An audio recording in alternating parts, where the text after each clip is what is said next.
6 నెలలు కర్రసాము నేర్చుకొనొచ్చి మూలకున్న ముసలమ్మను కొట్టిండట వెనకటికొకడు.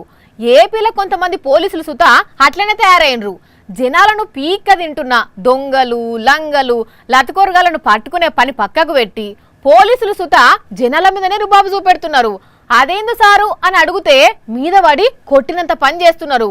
ప్రకాశం జిల్లాల ఒక ఎస్ఐ ఏం చేసిండో చూడుండ్రి. ఏయ్, ఆడోళ్ళ మీద ఎవరన్నా దౌర్జన్యం చేస్తే ఊకోను, అంతు చూస్తా, తాట తీస్తా అని నిన్నగాక మొన్న జరిగిన మహానాడు సభలో గర్జించిండు కదా చంద్రబాబు సారు. ఇక ఇక్కడ చూడండి, ఈ పోలీసులుగా ఆడామె మీద ఎట్లేగబడుతున్నారో. అర్రే ఓ సారుగా ఆడామెను అట్లా నూకేస్తున్నావేంది?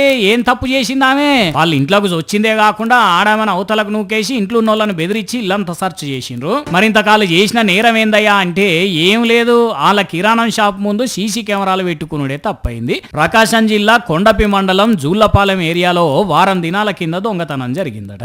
ఆ కేసు విచారణ కోసం పోయిన మర్రిపూడి ఎస్ఐ రమేష్ బాబు ఈ కిరాణం షాప్ ముందున్న సీసీ కెమెరాల ఫుటేజ్ కావాలని ఓనర్ కొండలరావుకు ఫోన్ చేసి అడిగిందట.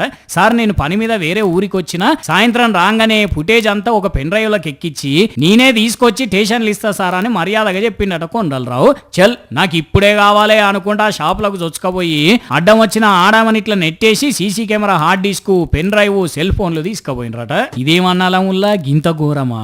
ఆడోళ్ళ మీద చేయి చేసుకోమని ఎవరు చెప్పిండ్రు సార్ మీకు? ఓ సీఎం సారు చూస్తున్నారా? మరి ఆ పోలీసుల మీద యాక్షన్ తీసుకుంటారా అని అడుగుతున్నారు ఈ వీడియో చూసిన నెటిజన్లు. ఈ ముచ్చటెరకై మంచి ప్రభుత్వం అంటే ఇట్లనే ఉంటది కావచ్చు అని ఇంకొంతమంది కామెంట్లు పెడుతున్నారు.